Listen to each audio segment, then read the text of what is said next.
দেখলেন এবং আপনার কি বক্তব্য? দেখুন, একটা ধ্বংসস্তূপ দেখলাম, এর বেশি। এবং এই ভিজুয়াল তো আমরা সকাল থেকেই দেখছি প্রত্যেকে। এখানে দমকল ডিপার্টমেন্ট থেকে যথেষ্ট সহযোগিতা করা হচ্ছে। আগুনের পরিমাণটা এতটাই ভয়াবহ যে খুব প্রম্পটলি কিছু করা যাচ্ছে।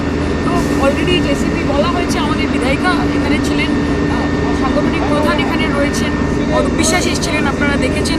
পরিবারের যারা রয়েছেন তাদের সকলের খাবারের ব্যবস্থা থেকে শুরু করে মেডিকেল ডক্টরও রাখা হয়েছে, ওষুধপত্র দেওয়া হচ্ছে, ট্রমা কন্ট্রোলের চেষ্টা করা হচ্ছে।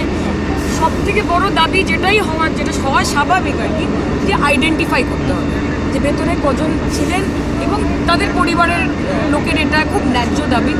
চেষ্টা করছে, এখনো কিছু কিছু জায়গায় ধোঁয়া বেরোচ্ছে, ওখানেও আরেকটুখানি হেভি ওয়াটারিং করতে বলা হয়েছে, হেভি এক্সটিংগুইশার করতে বলা হয়েছে, কিন্তু it is going to take some time, সময় লাগবে।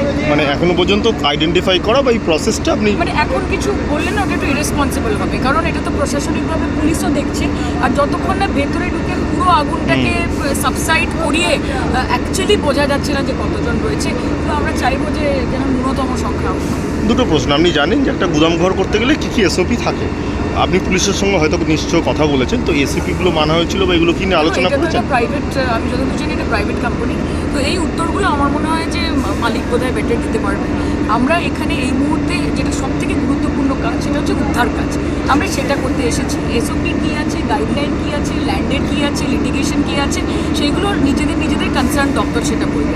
As a member of parliament, আমি এখানকার নির্বাচিত জনপ্রতিনিধি, আমার কাজ ছিল, আমার এমএলএ এবং সাংগঠনিক প্রধান সকাল থেকে এখানে রয়েছেন, মানুষের পাশে আসা এবং তাদেরকে এই বার্তাটা দেওয়া যে আমরা তাদের সঙ্গে রয়েছি।